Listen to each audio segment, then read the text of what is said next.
So good evening and welcome to the Parent Academy Power Hour Planning for College. My name is Sheila Kane. I'm the District Coordinator for Family and Community Engagement with Pinellas County Schools. Tonight, we're happy that you've joined us for this important session. We have two very amazing speakers that are going to enlighten you about the college application process and financing, finding scholarships, and all kinds of good stuff. We're hopeful that you are going to participate by putting your questions in the chat. You can do that anytime. You know, if you think about it and you just want to get it in there, just go ahead and put the questions in. Michelle and Brooke, and I'll introduce them in a second, but they're going to do, half and half in the session here. So we'll take Michelle first, and then she'll take questions, and then Brooke will present, and then she'll take questions. But whenever you think of them, just go ahead and put them in the chat, and we'll monitor that and make sure everybody gets their answers or gets directed to resources.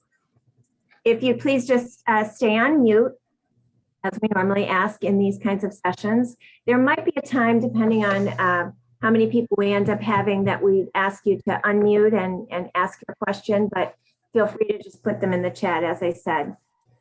So we're grateful for our presenters, both from our Pinellas County Schools Student Services Department. We have Brooke here and Michelle Coffers, and Michelle's going to lead us off. So I'll turn over the session to her. Perfect. Thank you, Ms. Kane. Good evening, everyone. My name is Michelle Coffers. I am a school counselor from Plum Harbor University High School. Specifically, I work with the medical magnet students. So I am a school counselor for grades 9 through 12 within the medical magnet program, and I've been with that school for 5 years now. I'm very excited to walk everyone through the college application process. I will warn everyone, it's a lot of information, so we're going to go through it pretty quickly and somewhat briefly, just so I can kind of hit the bigger parts of it. I will have this PowerPoint be available to Ms. Kane that she can post out for a later time for you guys to review at your own time. And then obviously we're here to answer questions, but your school counselor for your children will be a great resource as well. So for the college admissions process, as far as applications go, there are 3 major ways to apply to college, and we're going to go into detail to each of them. But the 3 major ways to apply, the first would be Common App. And Common Application is a type of application that you can fill out that goes to multiple schools. The second type of application is through Coalition, and Coalition is for Coalition for College Success. And that is also an online application that students can do to apply to multiple colleges. And then the third way is for a student to apply directly to a school on their college website. So new to us this year with the district is that we are a Naviance school, and Naviance is a college and career readiness platform. Your students may have already been exposed to it last year and hopefully already this year. But Naviance is our new college and career readiness platform that our students will be accessing from really middle school all the way till junior or senior year. They are doing their different tasks each semester. So there's a semester 1 task and a semester 2 task. And that is for each and every grade level for students to get familiar with that. The big thing is for seniors is that your Naviance account links to your Common App account, and so that they talk to each other. And we're going to go into detail about that when we get to that slide. So the first one we're going to talk about is Common App. And in my opinion, Common App is the largest application portal that we see. Most students that are applying to a state school or an out-of-state school will use Common App. I think it's very well known in the state of Florida. As you can see, most of the major schools in Florida have an application or an association with Common App, meaning that students can fill out one application, one time, one document upload, one everything, and then they're able to send it to multiple schools. So you will see that the state schools for us are on here, everyone from FSU, UCF, UF, some of the smaller schools, such as Flagler Community College, FIU down in Boca, Stetson University in DeLand. So it's nice because there's a variety of schools. Common App is a national application though. So while we kind of highlight the Florida schools, you can apply to anywhere in the nation that is a partnership with that. Things like UNC Chapel Hill, Duke University. All of those different kind of schools are available on there. The nice part about Common App is that like I said, it's one application. So your students fill out one thing, they upload their documents to one part, and then they're able to submit to multiple schools. I would definitely encourage you to look at the Common Applications website, to familiarize yourself with the application, definitely familiarize yourself with the schools that are associated with Common App, as that's really important to know who is in partnership with that. The Common Application generally opens in, it's like late July, early August, they move the date, but it's around that time of year of your student going into their senior year. So late summer, right at the start of your student's senior year is when the application would open. Most of our Florida schools for priority deadline have a November 1st application deadline. And again, some schools vary, but November 1st is a very large application deadline for most of our schools. So most of our students will spend this time of year gearing up for their applications. So the second major application type is called coalition. And coalition is essentially just like Common App, but they're slightly different. So I kind of compare it to like if you were going to go purchase running shoes and you've got Nike versus Adidas, both sneakers, both shoe companies, just slightly different.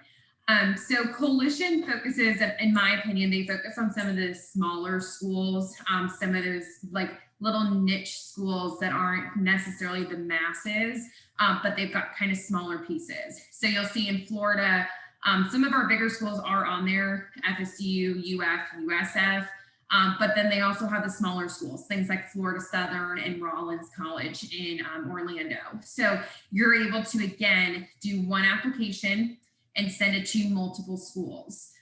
Some of the schools are different. So that's, again, the big thing to look at is what schools are affiliated with each, because some of them may be on coalition, some may be on Common App, some may be on both. It just depends on that college's preference. And then the third way to apply to a school is directly through that institution's application. So if you were to go on to the University of Central Florida's admissions page, like their website, they have their own application that you can fill out and you can apply directly to that school. So it is a singleton application for a singleton school that sometimes students know where they want to go. They want to do a one-stop shop kind of deal with that. A lot of questions we get about the type of applications to put in. We always apply as an undergraduate student, an incoming freshman. They call you a true freshman on campus. That is what we're applying to. The only sometimes it differs is if your student has earned their AA degree, like if they're walking out of early college with an AA degree, that may consider them as a transfer student. It depends on the college. But if your kid has AP credits, if they have dual enrollment credits, that's okay. They're still applying as a true undergraduate and an incoming freshman for that college. And then the thing I always remind my kids is that we're only filling out one application for the colleges. And we hear that every year from college admissions counselors is that they are doing one application. So if you're applying to Florida State does not care if you do Common App or Coalition, or if you apply on their website. They don't prefer one over the other. They will take any. Their big thing is you just need to apply once. Please do not apply to the colleges multiple times. It's not going to better your chances. It's just anything going to slow down their office for processing all of those. So one application. So what goes into the college application itself? Some of the pieces that you're working on. So the main application has a multitude of pieces to it. The first part of it is going to be your demographic information, name, address, date of birth, all those general demographic info things that you're used to filling out. And then it starts going into details about things about you that they want to highlight on there. So things like your extracurricular activities and your sports. So what are you involved in? How long have you been involved in that activity? Do you have a leadership position in there? Are you a president or something? Are you a captain or co-captain? So they will ask those kind of things. They will also ask about the community service hours that you've done, the awards that you've been given, things like honor roll, were you student of the month?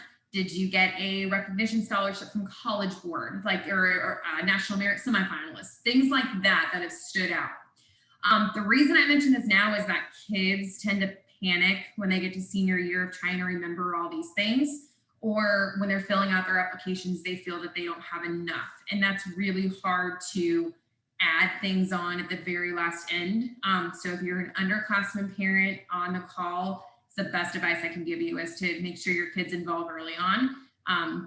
They like to see commitment. We see that word a lot with college admissions. They like commitment. Be in a club all 4 years or 3 years, something like that.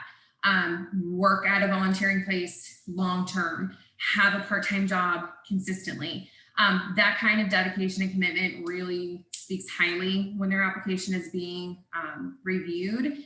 If you all of a sudden senior year start adding on all these random things, they kind of know that you're trying to do that to buffer your application. So again, long-term things really do make an impact.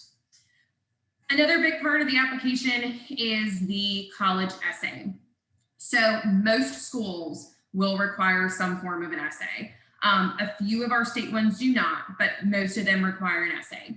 When you apply through those shared platforms, so say Coalition or Common App, in the application, they will have the built-in section for the essay, and they will have prompts already ready to go. I think right now there's 7 for Common App.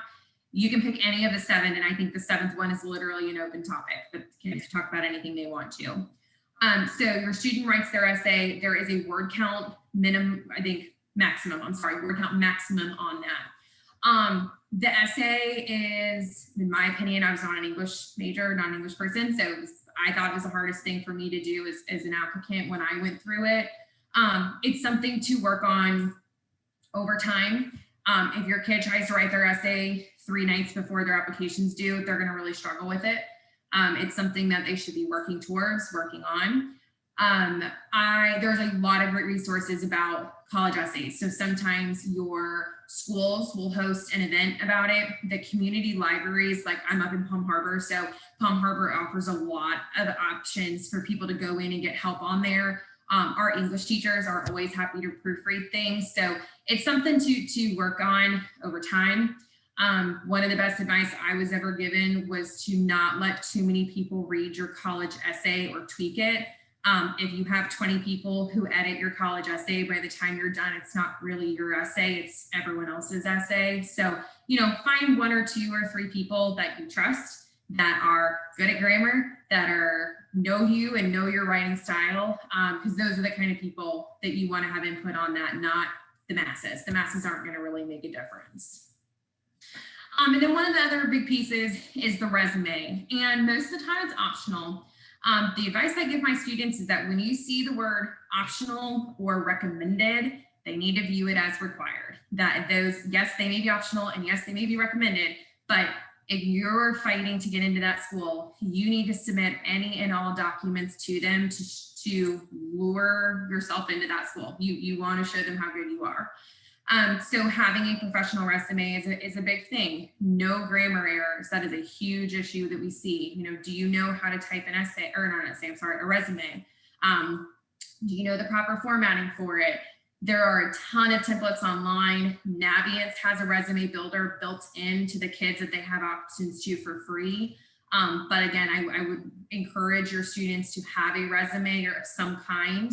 And that resume should really focus on high school based things. A lot of times the kids want to put in all this stuff from middle school, which sometimes it's good. If you were in Junior National Honor Society, now you're National Honor Society, that I understand.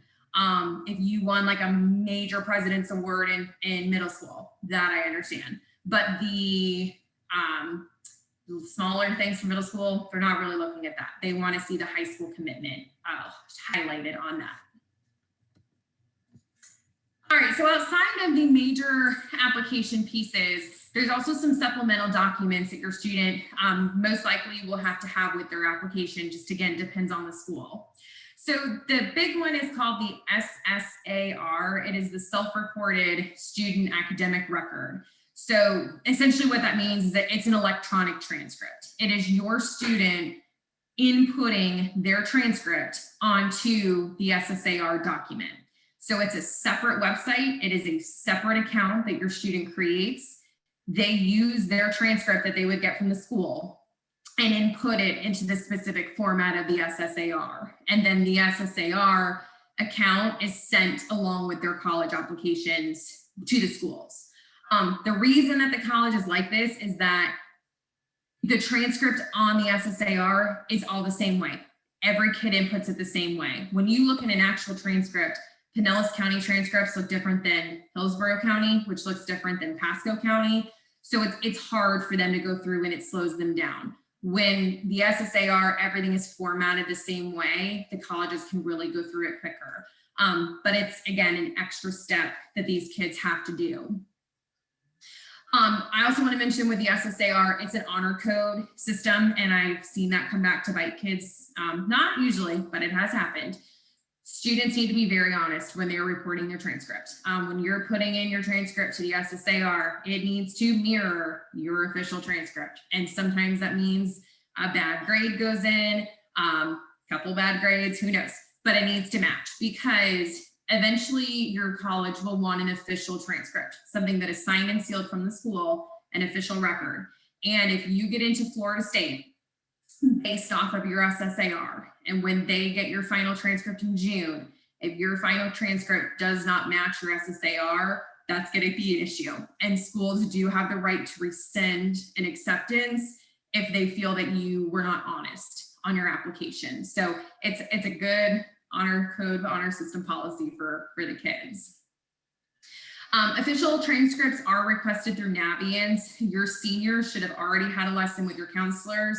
I'll speak for Palm Harbor. We've already met with our kids. We were in the computer labs with them last month to show them exactly how to request an official transcript through Naviance. That is how all those official documents have to be submitted to the school.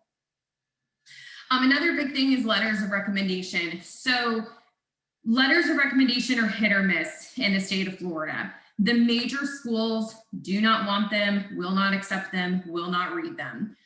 So USF, Florida State, University of Florida, University of Central Florida, none of them will take letters of recommendation. It's just not part of their packets.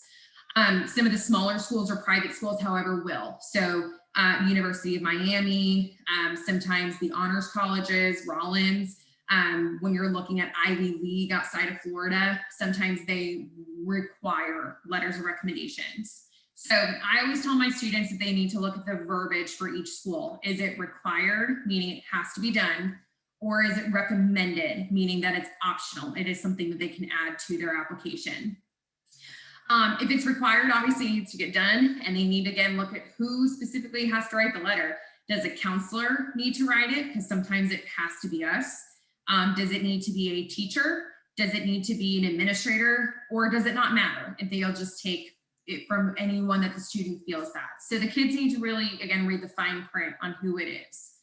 And then just as a courtesy, we always ask for a 3-week time frame to write a letter. Personally, I get a ton of requests every year, and I love it. I love writing my letters for the kids, and any teacher will tell you that. But it's hard to write a good letter on a short time frame. So if a student comes to me 2 days before it's due, either I'm not able to write that letter, realistically, I don't have time, or the letter that they're getting is going to be very generic, and it's not going to be as detailed and as personal as it needs to be for that student. So anytime they ask someone to write a letter of recommendation, we recommend a 3-week courtesy, and also to make sure that they're giving something to that person, whether that's a resume. I have a brag sheet that I make my kids fill out that tells me all the great things about them outside of their transcript. So they need to be giving them something to be able to write a letter with. And then some final option or supplemental documents that will be required are score reports. So most schools right now want official SAT or ACT scores. So that means that your student logs onto their ACT account or logs onto their College Board account and sends an official score report to the college. And I will just put out there, they do charge, both of those platforms charge for you to send the scores to each college. So if your kid's applying to 20 colleges, it's gonna be a little pricey to send scores. This year, we're seeing something new where some of the colleges are starting to do an unofficial score report, which basically means that the students are able to self-report their scores. Again, it's on the honor code system. So if they're self-reporting their scores, the colleges will take that for admission criteria. And then down the road, if your kid was to actually get into that school and go to that school, they would have to send their official scores to that school. So some of the steps to be able to go through with the college application, just to kind of summarize and briefly kind of go through that. So big thing right now with our seniors that we've been talking to everyone about is they have to link their Naviance and their Common App accounts. So if your student is applying to college on Common App, they have to link their 2 accounts. It is a requirement with our district now. So again, counselors should have showed your kid how to do that. We have video tutorials through Naviance. There's literally a 3.5-minute video that walks the kids through how to link their accounts. So if that hasn't happened, if your kid was absent that day, it's not a problem. We can very easily show you a video to have that happen. If your kid's applying to colleges outside of Common App, they still have to use Naviance to request their transcripts, to request their letters of recommendation, all of that kind of stuff. And there's, again, a video that shows the students how to add in a college to their list on Naviance, how to request a document such as their transcript or a letter of recommendation. Because not everyone uses Common App. Like St. Pete College, we have a ton of kids that go to St. Pete College. They're not on Common App. So students that are wanting to go to our state school, our community college, they're not going to go through Common App, but they still are going to use Naviance to help make sure that their official documents are being submitted. So once a student has filled out their application to a T, everything is good, they're going to submit that application. And it's the scariest moment of the kid's life, hitting the submit button. And they panic and they wait until the last minute. And I will warn you, the college application sites crash every year. So if the student is on a November 1st deadline for Florida State, if they're trying to submit it at 11 o'clock on October 31st, I guarantee you that website is having issues. So they need to feel confident in submitting it, not days earlier, but not at the last minute either. It's also really important for kids to understand that there is I shouldn't say that. Some schools will look at applications as they come in. That's called rolling admissions. So when your student applies, their application is being reviewed at that time. Other schools such as Florida has deadlines. So it is something that they have a deadline that comes in, November 1st, and then their second deadline is in February. So for that November 1st deadline, it doesn't matter if you apply on August 1st or October 31st, your application stays there. They start looking at everything after that November 1st deadline. Once their actual application is submitted, they have applied to that school, that's when they're going to request an official transcript to be sent. For us, for our school, we will not send an official transcript until the kid has submitted their application. Really, that's because if we send it to a college and the college doesn't know that that kid is applying, they don't know what to do with those records. And that's where things get lost in translation. So after they've submitted their applications, they send an official transcript, and then you will send your official score reports. So through that SAT or ACT.com. So once you've applied to a school, the school is going to send the kid an email back and basically say, hey, thank you so much for applying to our school. Here are credentials to log in. So University of Florida will say, student applies to University of Florida. A few days later, UF emails them back saying, thank you so much for your application. Here are your credentials to log on to the My Florida portal. And that's how the student tracks their application. And they don't get that. They think that magically the school is just going to tell them, but you have to look for those things. So I tell the kids, check your email all the time. The email that they submit to a school needs to be a very accurate email, not one that gets 500 spam emails a day. They need to be seeing what's coming in. But once you create your account with that school, that's how you track your application with them. Did they get everything? Did they get your transcript? Did they get your scores? Did they get your actual application? Did you give them your SSAR account? You're tracking everything.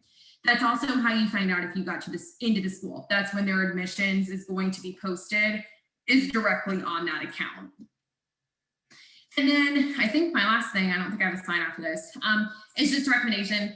Keep your grades up all year.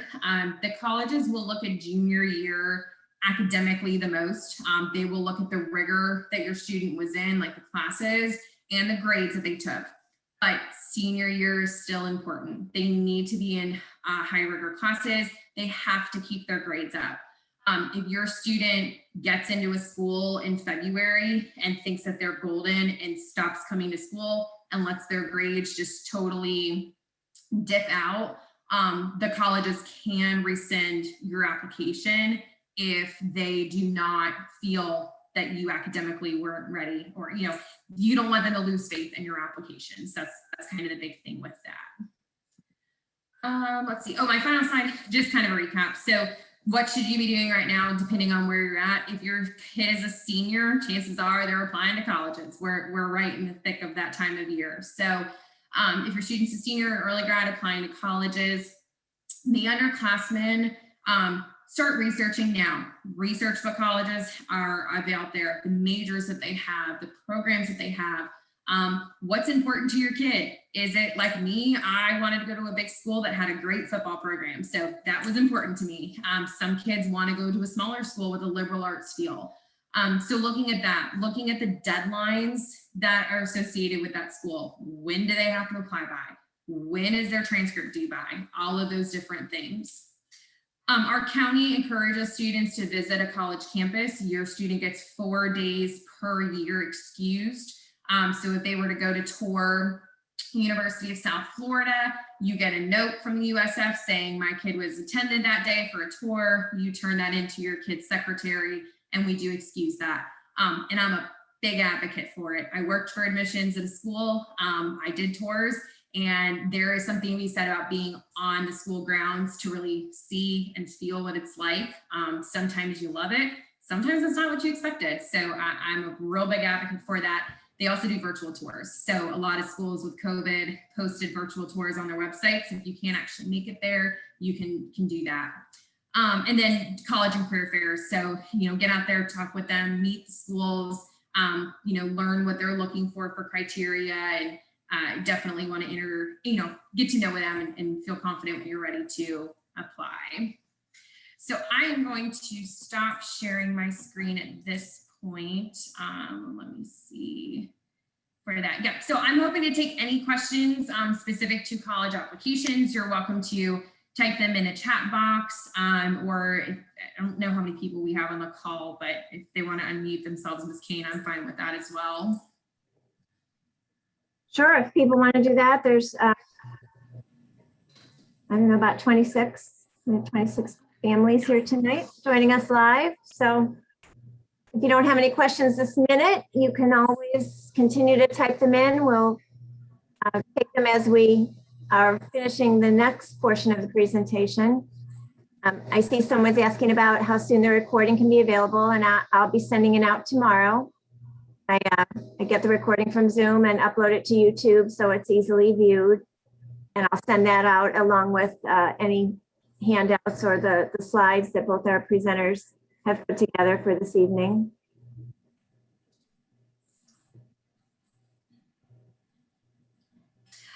Yes, Common App is a national site. So we kind of highlight the Florida schools since that's where our kids apply most. But they have, Common App has schools anywhere from California to New York down to Florida. They are a national college application platform. Michelle, is it true? I mean, schools that are participating in the Common App or the Coalition App, some of them have different requirements, if I understand that correctly. They can. So I think over the years, they've tried to do a really good job of trying to streamline it across the board. But yes, some schools have different requirements than other schools. So UCF is a really good example. UCF is on Common App. They take their own application, but UCF is unique where instead of doing the SSAR, that self-reported transcript there, they do what's called the SPARC. And the SPARC is essentially the self-reported transcript, but it's specifically for UCF. They have their own version of it. So things, again, are similar across the board, but yeah, I'm a big fan of getting to know the admission sites for those schools. You need to read the fine print because each school can have something different, slightly different, a different deadline, and your kids really need to be attuned to that information. It feels like if you're doing the Common App, you just check, but you still have to pay attention to the details because there could be differences. So there's a question about the SAT optional admissions. So I met with the state of Florida. So it's called SUS. It's the State University Systems in Florida. It's the 12 major universities in our state. They all come together and do a counselor every year. So the one that we just had last month, the trend in Florida is that they are still doing scores. Our state right now is not on the trend for test score optional. All of our Florida schools are still requiring test scores. I personally didn't get the vibe that they were going to be changing their vibe to non-optional. I think that some other states and some outside schools are test score optional, but most of our state of Florida ones are still looking for test scores at this point.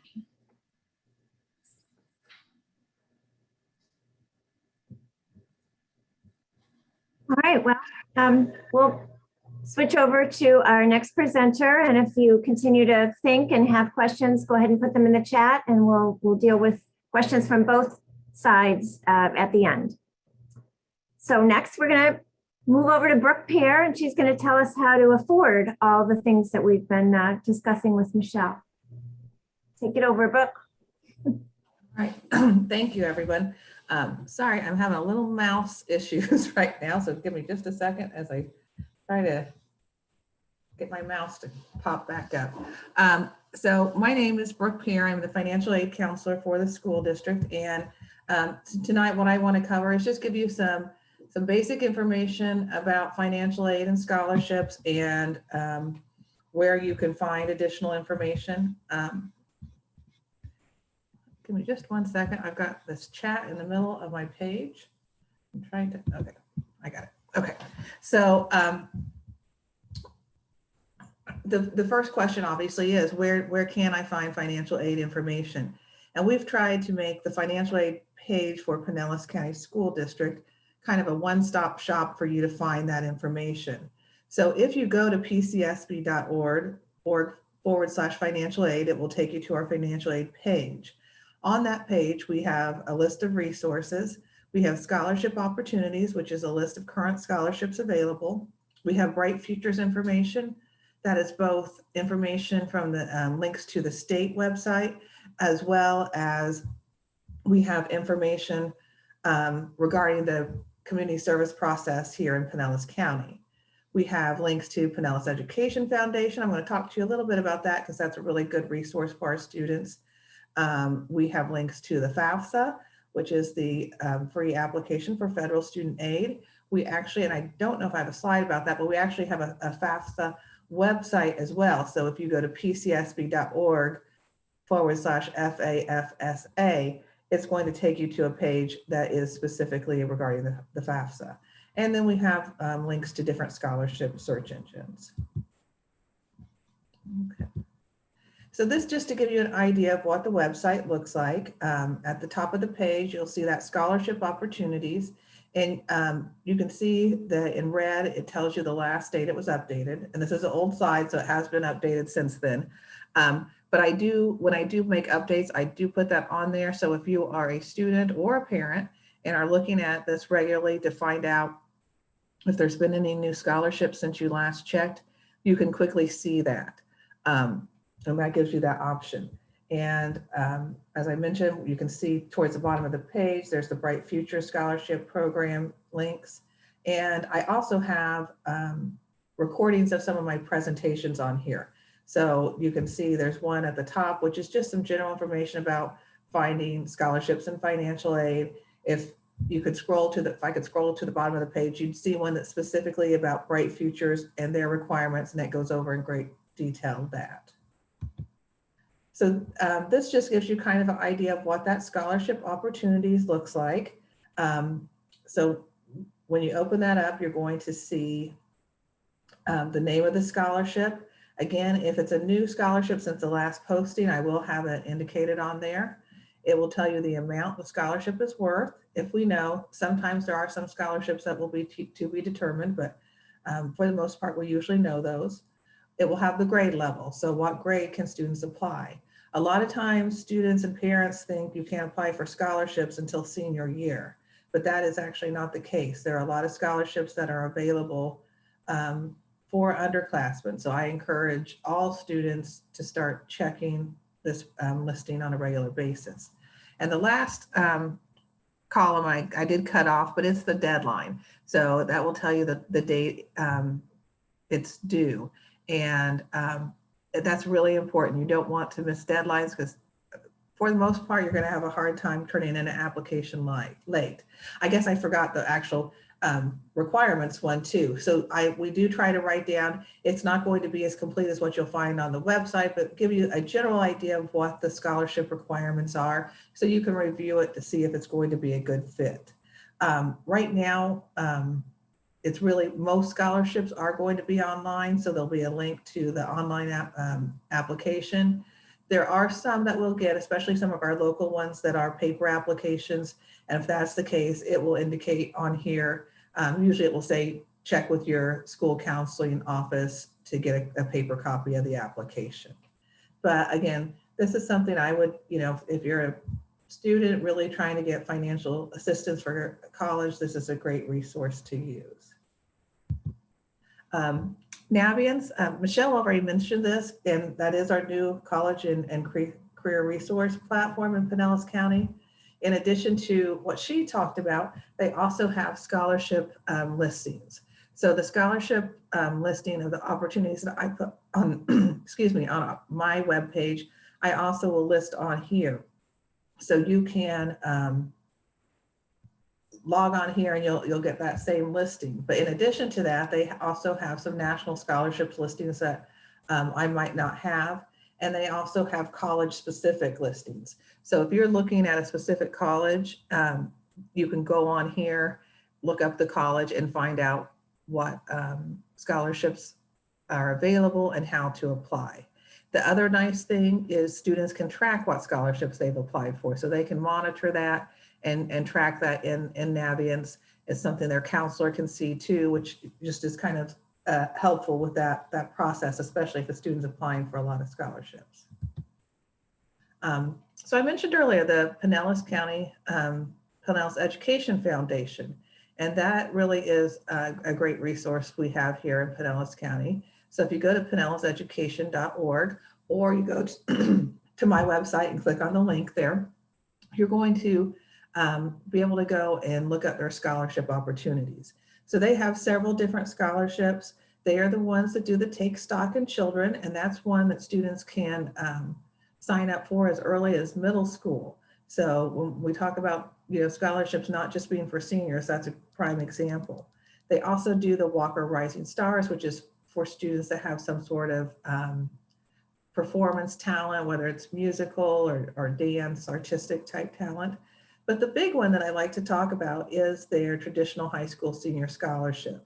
So if there's any seniors or parents of seniors on here, please make note of that. That scholarship application opened on September 30th, so it's currently open, and it will, the deadline is end of January. So students have plenty of time to complete this application. What I like about it are a few things. First of all, it's one application and students are considered for over 100 different scholarships. The other thing is it's Pinellas County specific. So with some of the national scholarships, you're competing against students from across the country. But with this particular scholarship, you're only competing against other students in Pinellas County. And the third thing I like is the criteria for these scholarships varies greatly. So sometimes students may think, oh, I'm not the top student in my class, I shouldn't be applying for scholarships. I'm not going to be eligible. But with this one, for sure, that is not the case. They have scholarships that are specifically for students perhaps participating in sports or interested in music or math, all kinds of different things. And then there are some that are very specific for schools. So if you're graduating from a particular high school in the county, you could be considered. And since it is only one application, it's only one essay. So there is an essay requirement, but again, you're doing one essay and you're being considered for a multitude of scholarships. And when I have talked to people with Pinellas Education Foundation, they have said that some of their very specific scholarships that are looking for a specific student, they sometimes really have a difficult time getting the proper applicants. So again, I would recommend all seniors complete this application, and it's open right now. The College Board Opportunity Scholarships is another recent scholarship. It opened, the College Board started, it's probably, I think it was about 3 years ago. And it is open to all students regardless of GPA, test scores, and family income. Students, there are 6 different scholarships that students can earn through this process. Well, there's 7, there's 6 steps. And then if students complete all 6 steps, they can be entered for a final drawing for a $40,000 scholarship. But basically the way the scholarship for College Board work is that students do steps that are going to be beneficial for them as they apply for college. So it a lot of that is going to coincide with some of the things that Michelle talked about. And as students do these steps, they can go to College Board and they can enter what they've done. So for example, the first step is enter, and that starts in December of junior year. So if there's any juniors on here in December 2021, the College Board, the first opportunity scholarship for juniors will open, and that is saving 6 schools. So students save 6 schools on the College Board website that they're interested in, and they can get entered in for a monthly drawing. The monthly drawings are $500 drawings, and so they'll go on for like usually 2 to 3 months depending on the scholarship, and they're $500 each. And I can tell you from past experience, we do have students, we have had several students in Pinellas County that have been eligible for these scholarships. So sometimes students think, oh, I'll never get this, but when they first opened, we had a really big push with our students getting them signed up, and we've had quite a few. I don't think we've had anyone win the $40,000 yet, but they've certainly have won some of the STEP scholarships. And again, even if you don't win, it's helping students do things that are going to be beneficial for them in the college application process. Some other places to find scholarships, the college and universities. This is kind of the most common type and probably where you're going to find the most scholarship money. And I mentioned before, Naviance, if you go there, you can check the different colleges and see what scholarships are available for them. But you can also check their websites. So what you want to do is you just want to make sure that you know the process and the deadline. So when you're following Michelle's advice and applying for applying to college, be sure to check with those colleges to find out what the process is to apply for scholarships. There's going to be some colleges that if you apply by the required deadline for admission as a freshman, you're going to be automatically considered for their freshman scholarships. But there's going to be others that are going to have a separate application or a separate process. So you really do need to check with each school. And even if it's a school that you say, oh, I just have to do the application, I'm considered for freshman scholarships, you also want to take a look and see if they have a foundation office. Most colleges do have foundations, and they will have additional scholarships. And if a student's going straight into a major as a freshman, you want to check that major and see if there's any scholarships available there. So in other words, don't leave any stone unturned when you're trying to find financial assistance. So those are the college university scholarships, and then anything else is considered an outside scholarship. I kind of talked about those when I talked about our scholarship opportunities, because those are usually covered on there. And those are local scholarships. They might be a local branch. We have a lot of alumni scholarship. So like a scholarship that's for a Pinellas County student who's going to FSU, there's a Seminole Club scholarship. And those usually open in the spring of senior year. And students' employers or students' parents' employers are another place to check. And then we have our state scholarships. Those are going to be like our Bright Future scholarships. There's also, that's the big one down here in Florida, but there's also other scholarships such as the Jose Marti and the Rosewood Scholarship Program. And then you also have your national scholarships, and those will sometimes be captured on my scholarship opportunities listing. They're certainly going to be on the Naviance, and those are going to be your national scholarships. So usually are pretty big money. They usually offer quite a bit of money, but they are very competitive because they are national.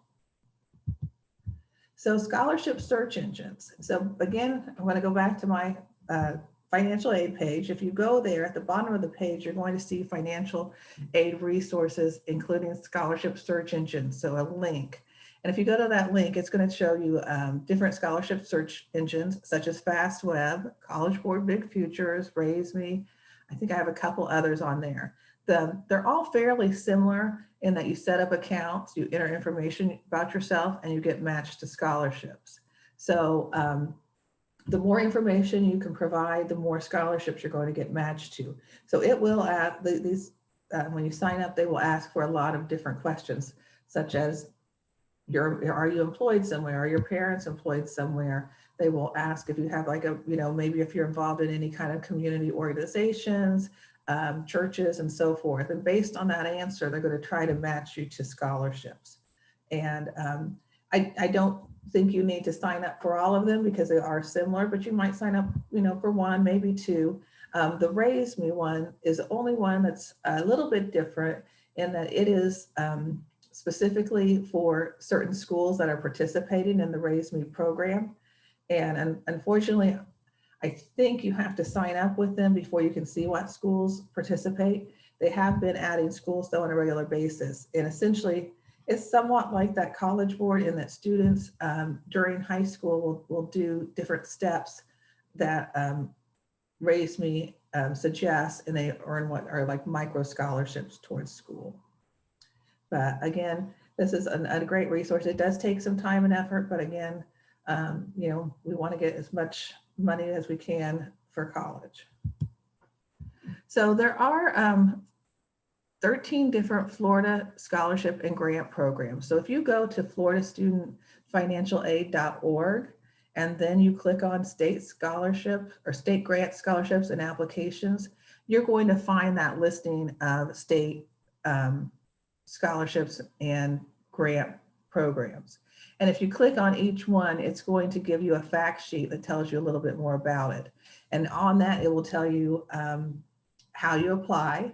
So some of these are going to require, I'm going to talk about in a minute, the Florida Financial Aid Application, or the FFAA.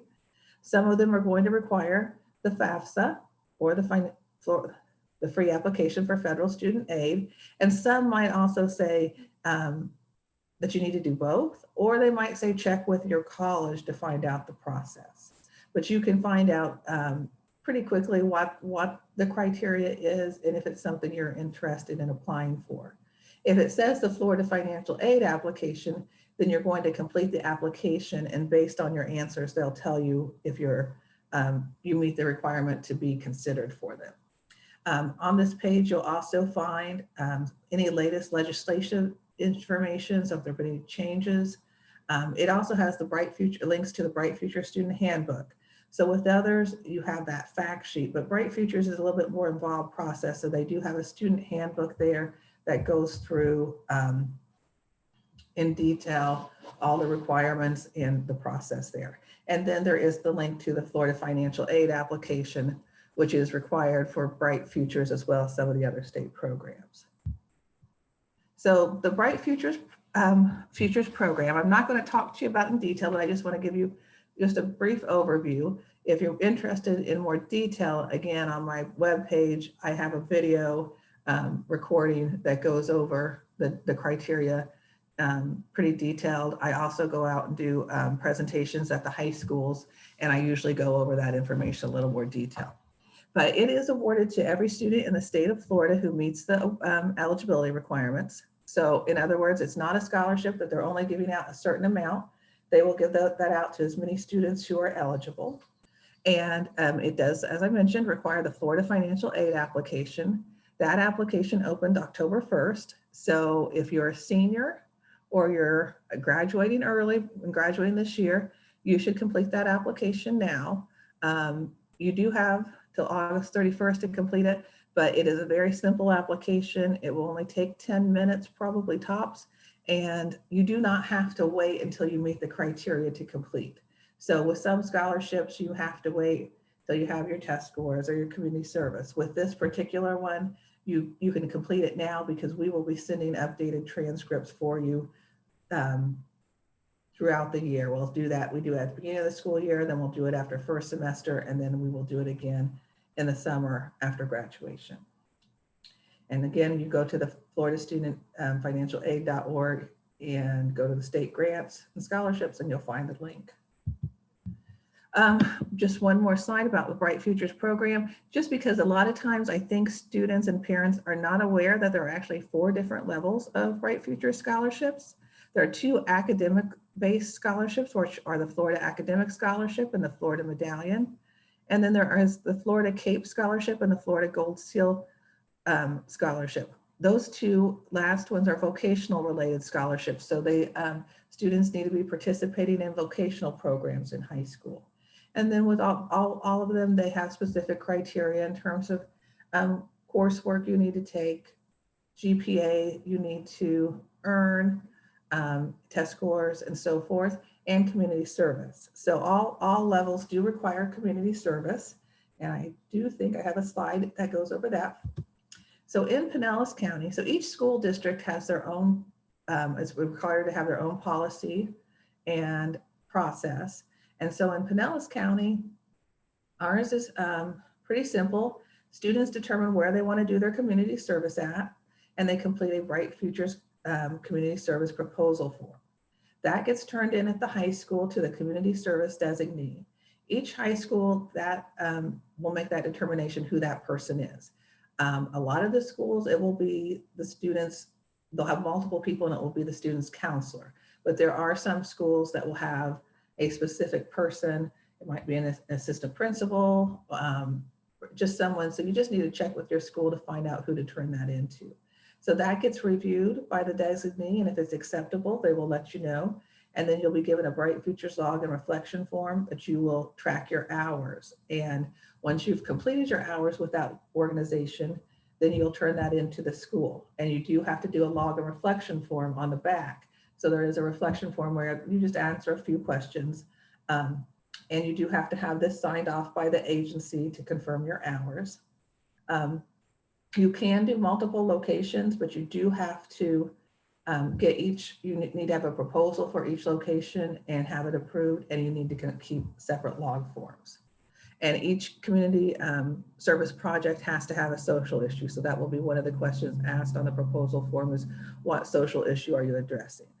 If you go, and I feel like a broken record, but I'm going to say it again, if you go to our website, pcsb.org/financial aid, in the middle of the page, it will say Bright Futures Community Service, Pinellas County. You click on that, it will go through the steps, and it will also have links to our forms, and it will also have a list of potential agencies. And I want to make sure that you hear potential. These are not pre-approved. These are not the only agencies you can use. These are just agencies in the community that have said, hey, we could use some volunteers. So if you're not sure where to start, that's a great place to start, but you do not have to choose from that list. Okay. So my last section I want to go over is the FAFSA. Talked a little bit about that earlier. That is the free application for federal student aid.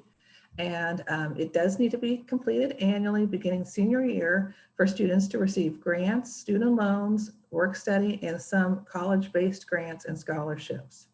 And the FAFSA is free. So that you see that free in the name. So you don't want to pay to get assistance completing this. It opened October 1st as well. So that's the nice thing. We've got the FAFSA and the FFAA, and they both open on the same date. If you go to studentaid.gov, it's going to take you to the website. You can still go to FAFSA.gov and it will take you there. It'll just, when you actually look at the website, it will say student aid. But that's where you can find more information about it, but as well as do the application. So I kind of mentioned there's 4 different kinds of financial aid. There's grants, and this is the money that is based on financial need that you do not have to pay back.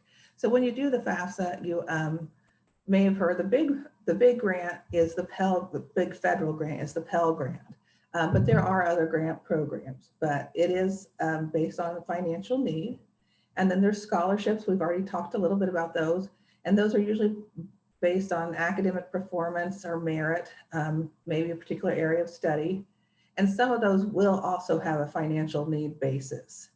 Work study, when you complete the FAFSA, it'll be asked if you're interested in a work study program. And you can say yes, and that does not obligate you to do that. It just lets you be considered for them.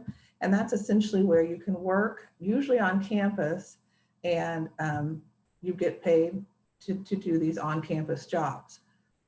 The nice thing with that is that these on campus, well, you're on campus, so you're not having to drive anywhere, but they also know that you're a student. And so they can, probably are a little bit more understanding if you need to leave work early, if you have a big test, as opposed to if you're working, at Macy's or something, and, they'll have a little bit more flexibility. And then the last one is loans. And this is money that students take out and borrow to attend college. So they do have to be repaid, but if you're looking at federal loans, they usually have a low interest rate. And sometimes students don't realize, if they say, oh, I'm not going to be eligible for financial aid. To get federal loans, you do have to complete the FAFSA. So it is a requirement for those as well. So who should complete the FAFSA? Anyone planning to attend a community college, technical education programs, trade school, state college, university. So in other words, anyone planning on continuing their education really should complete the FAFSA. It does, even if you don't think you're going to be eligible, you think you make too much money, they have a pretty complex formula, so you might be surprised. They do take into consideration how many students are in college, how many household members are. But the other thing is by completing the FAFSA, you're letting colleges know that you are interested in receiving financial assistance. In other words, if you don't do it, you're letting colleges know that you're not interested in receiving financial assistance. So I really do encourage everyone to do that because there are, schools do have some of their scholarship programs that are not based on financial need, but they still want to see that FAFSA completed before they hand that money out, because they want to know that they're not giving this $5,000 scholarship to someone who, had they done the FAFSA, would have gotten a Pell Grant. So it lets them know, hey, this student is not getting this money, we'll give them this money. So hopefully that makes sense. There are a few things that are eligibility requirements.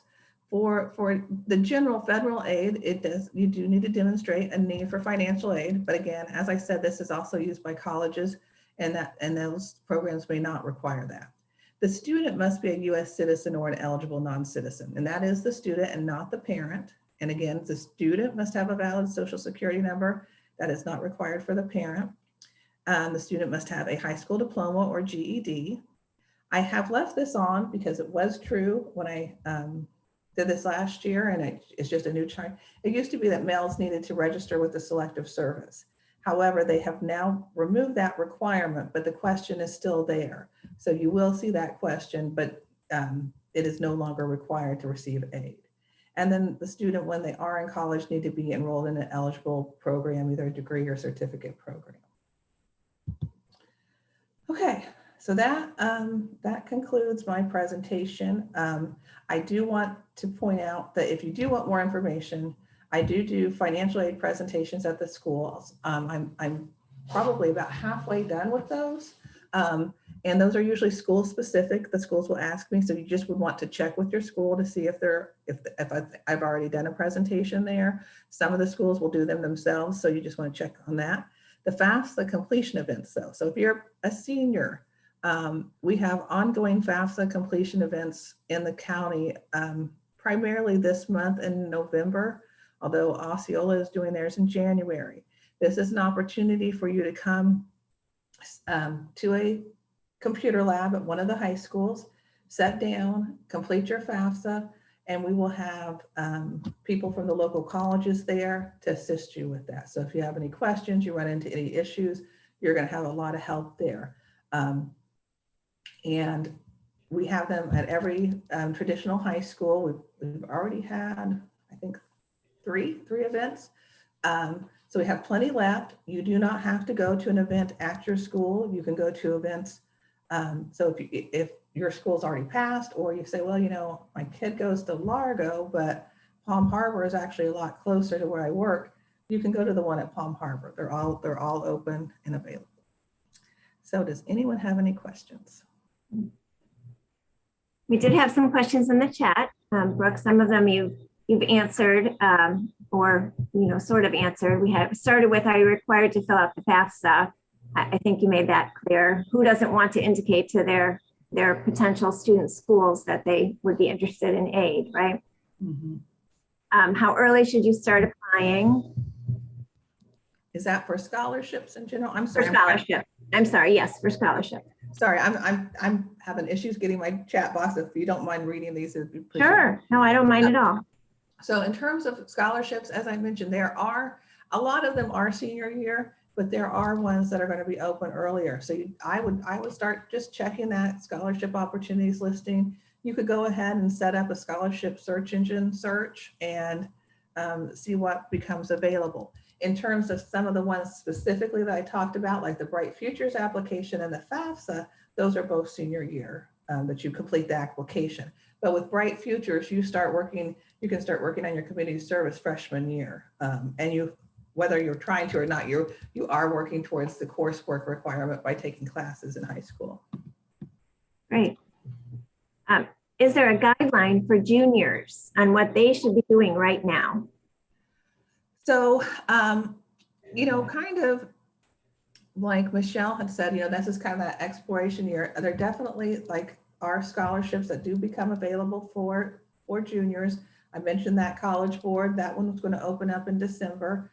If students are trying to do the Bright Future Scholarship, I would highly recommend, not required, but I would highly recommend that before students go into senior year, they have their community service hours done, because as when you heard Michelle talk about that process for applying for college, they're going to be busy. And if they have that other thing on their plate of trying to get community service, that's going to be a challenge. So the sooner that gets done, the better. But really, again, I would be looking at scholarships. I was looking to see if there are some available for juniors. Ms. Kane, I'll just add in the Naviance lessons for juniors. So both the fall Naviance lesson and the spring Naviance lesson that the junior class does is specific to helping them kind of guide them on the process. So it's scholarship exploration, it's Naviance exploration as far as the college application part of it. So they're kind of going to get a crash course in what's to come in senior year as we work them through the Naviance platform in junior year. Great. I like the idea you were talking about, Michelle, too, as well, about maybe doing some of your visits in the junior year so that you aren't trying to visit and do your essays and apply and keep track of, everything in that first part of the senior year. You've whittled it down at that point after some visits. So what is the process to use the Bright Futures funds, or a timeline for funds to be available? So depending on when the student applies, if they're applying as a regular student, then they the academic and medallion, they can both be used during the summer if they do summer work. Now, The challenge there is that we're sending transcripts and they're making those decisions usually after summer session has started. So if you're in that situation, you might need to ask for a deferral if you're waiting on Bright Futures. If it's for the fall, then if all things are lined up, Bright Futures starts posting award letters in July. And so when they post those, that means they also notify the college of the student's eligible, as long as the student's listed at school. So it should be start ready for fall if the student has completed the application and everything. That's where I wouldn't recommend waiting till August 31st, because if the student does that, then it's going to be after that deadline before it's going to post. In what order do I apply for scholarships, FAFSA, or college? Which is first? I think it's going to depend on, I'll let Michelle if she has anything. I think it depends on the deadline. Scholarships, like I said, you can start applying early before senior year. So that would be probably the first one, because that's definitely one you can do before senior year. The FAFSA opens October 1st. So there'll be scholarships that are available before then. And probably a lot of those college applications, students are going to want to start prior to that as well. But there's not a required order. It's just when you start looking at what you need to do, that October 1st is probably one of the later. Yeah, I think we tell our kids to do the FAFSA as close to October 1st as they can. Like that one should kind of be on the forefront. Filling out the Bright Futures application afterwards. Pinellas, I don't know if you mentioned, Brooke, the Pinellas Ed Foundation Scholarship has a January deadline, so trying to get that done. Then we see a lot of the local scholarships trickle in the springtime. So things like, the Kiwanis Club or our booster or something like that. So there's not really an order, but it's definitely looking at deadlines and prioritizing from there so that you don't miss one. And when do the college website applications, open, and the Common App? Is that usually in the summer? Yeah, so Common App is going to open generally in late July, early August. It changes year to year. The individual applications open around the same time. So I think a lot of students tend to put priority on their college applications in the early fall leading up to that November 1st deadline. Once their applications are submitted, then they switch gears to focusing more on financial aid options. Okay.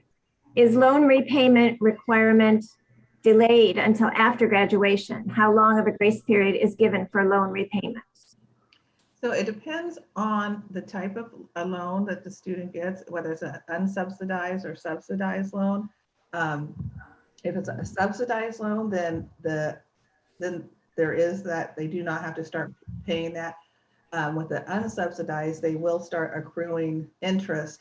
I think they can still put that off, but it will start accruing and sometimes students will choose to pay that off while they're in college.